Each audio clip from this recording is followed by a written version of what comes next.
Torcedores fanáticos por futebol, como vai? Tudo bem? Bom, vocês viram aí os gols, né? Começou as quartas de final da Libertadores, primeira semana já das quartas de final, tivemos aí 3 partidas. O primeiro jogo foi São Paulo e Atlético Mineiro, jogo na quarta-feira, o único jogo da quarta-feira pela Libertadores. O São Paulo venceu por 1-0. Destaque aí do jogo foi para a torcida do São Paulo, que fez uma festa muito bonita na chegada do time ao estádio. Foi para violência, um destaque negativo, muita violência dentro do campo de jogo, né? Aconteceu muita coisa aí, o pessoal com 17 minutos de jogo já tinha 5 cartões amarelos, o pessoal querendo saber mais de bater do que de jogar bola propriamente. Mas também teve muitos destaques bons. O Michel Bastos, por exemplo, era dúvida para o jogo. Acabou que no finalzinho, quase ali já para chegar no Morumbi, foi confirmado que ele iria, só que ia ficar no banco. Aí ficou no banco, a torcida pediu no segundo tempo, o técnico Bausa colocou ele, entrou, fez o gol que garantiu essa vantagem para o São Paulo. São Paulo pro segundo jogo agora tem a vantagem do empate, né? Então qualquer empate lá classifica o São Paulo, qualquer vitória do São Paulo também classifica o São Paulo. São Paulo só não se classifica se perder por 2 gols de diferença ou se perder por 1-0. Aí nesse caso do 1-0 a decisão vai para os pênaltis. O Atlético Mineiro, para se classificar, precisa vencer por 2 gols de diferença ou levar para os pênaltis. O Atlético Mineiro teve algumas dores de cabeça aí, né? Foram 10 cartões distribuídos durante toda a partida, muitos cartões. Desses, 7 foram para o Atlético Mineiro e 3 para o São Paulo. Desses 7 jogadores do Atlético que receberam cartões amarelos, 2 estavam pendurados e não vão jogar a partida de volta. E são 2 jogadores assim essenciais para a equipe do Atlético Mineiro. Os cartões amarelos do Atlético Mineiro foram para Patrick, Leonardo Silva, Júnior Urso, esse era um dos que estava pendurado, está suspenso para o próximo jogo. Rafael Carioca, outro jogador do meio de campo do Atlético Mineiro, titular, que estava pendurado, está suspenso para o próximo jogo. Robinho, que aliás saiu contundido aos 37 minutos da primeira etapa. Marcos Rocha, Leandro Donizete foram os jogadores do Atlético que receberam cartão amarelo. Pelo lado do São Paulo, Ganso, Thiago Mendes e Wesley. Bom, então agora para o jogo de volta, a torcida do Atlético com certeza vai fazer uma festa muito bonita, vai ter muita pressão, o estádio de Independência é menor, então a torcida fica mais próxima do time, assim, e a pressão vai ser toda para cima do São Paulo. Vamos ver, jogo interessante, só que vamos esperar que os dois times joguem mais futebol, né? Menos marcação, mais ofensividade aí, que é para ficar bonito. Acredito que sempre no jogo de volta acaba melhorando. Aqui no primeiro jogo, os times até tentam fazer, por exemplo, baseado no que já aconteceu. O River Plate, por exemplo, perdeu a classificação nas oitavas no primeiro jogo, porque não se doou muito lá no Equador. E Independiente Del Valle acabou depois no segundo jogo segurando 1-0 fora e se classificou. Corinthians foi eliminado no primeiro jogo, que não marcou nenhum gol lá no estádio do Nacional.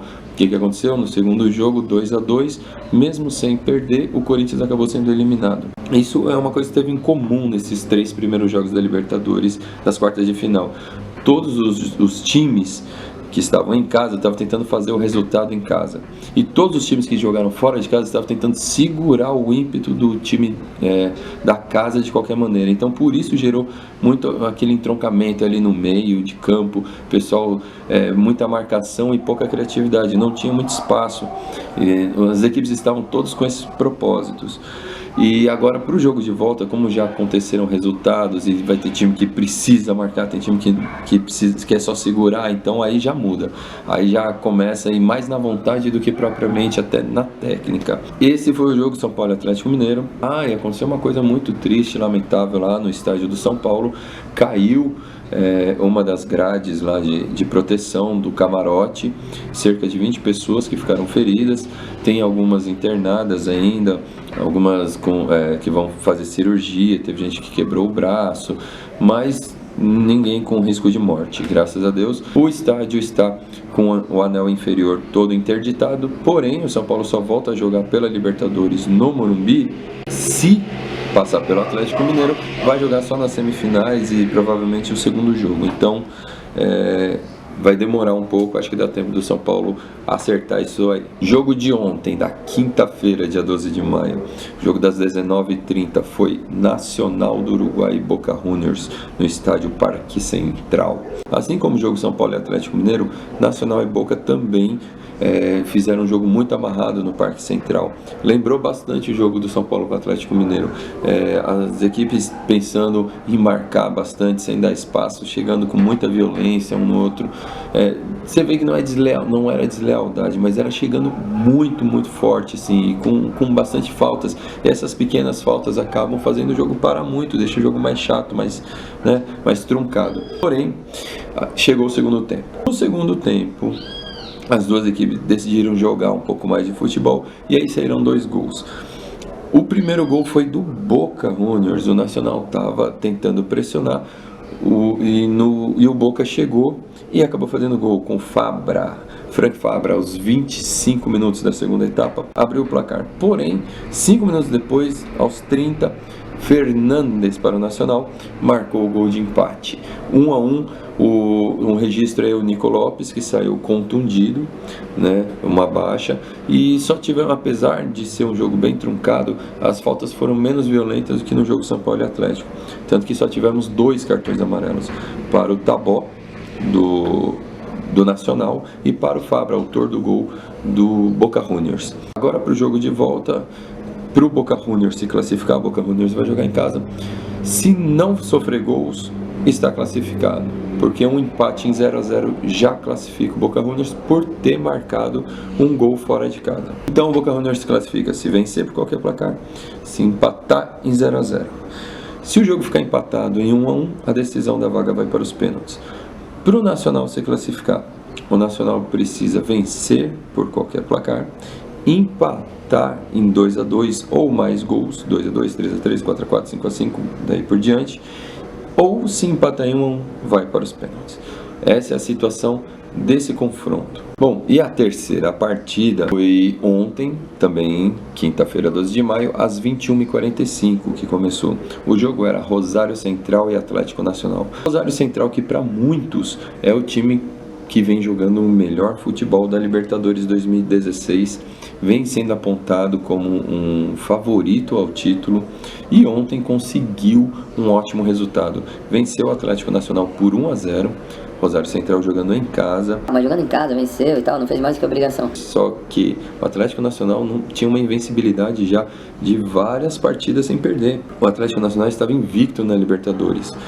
Não tinha perdido ainda, pois perdeu ontem com um gol logo no início da partida. Golaço marcado pelo Montoya, pegou lindo na bola, vocês viram aí nos gols. E agora vai levar para a Colômbia a vantagem do empate. Lá na Colômbia, o estádio com certeza vai estar lotado. A torcida do Atlético Nacional vai empurrar, vai lotar o estádio. E o Atlético Nacional joga muito quando está em casa, hein? Vai ser um combate muito bom aí esse próximo jogo, que vai ser na quinta-feira da semana que vem, dia 19 de maio. Destaques de ontem. Teve um pênalti não marcado para a equipe do Atlético Nacional aos 43 minutos do primeiro tempo. Um pênalti escandaloso. O jogador puxado dentro da área, o árbitro não marcou. Caso aí entra aquela questão do se, né? Caso o juiz tivesse marcado o pênalti e caso o jogador que fosse bater tivesse acertado, o jogo teria terminado o primeiro tempo em 1-1. Isso mudaria muita coisa. Porém, não dá para você saber, não foi marcado o pênalti, é só um pequeno registro que a gente fez. Um outro destaque, um destaque negativo também foi o do Pinola. Pinola quebrou a tíbia no jogo, ele foi dar uma entrada no carrinho, só que ele foi no carrinho assim, o jogador do Atlético Nacional veio com o pé por cima, acabou prensando a perna dele e a tíbia envergou para cima. Foi uma cena bem feia assim, ele saiu na hora já substituído, saiu de maca e tudo, e acho que vai ficar uns meses aí fora do futebol, infelizmente. E um outro destaque, esse super positivo, foi o goleiro Armani do Atlético Nacional. O goleiro pegou muito e uma sequência de defesa que ele fez foi assim, coisa de cinema. Ele defendeu três chutes a queima-roupa e aí após a terceira defesa ele ainda deu impulso e ficou com a bola. Então foram praticamente 4 defesas, foi em 4 tempos, né? muito bom, goleiraço. E pode ter certeza que após essa atuação e essas lindas defesas, nessa sequência aí, ele vem para a próxima partida empolgadaço, vai querer defender tudo e segurar o time do Rosário lá na Colômbia. Bom, e é isso aí, pessoal. Esses foram os destaques das 3 primeiras partidas que ocorreram aí das quartas de final da Libertadores, né? Vamos aguardar para a semana que vem. Agora tem o jogo do Independiente Del Valle contra o Pumas, no México. E aí, semana que vem já tem os jogos de volta desses que já jogaram na ida, logicamente. E vamos ver o que acontece aí, tá certo? Se inscreva, curta, compartilhe, comente. Mais um abraço!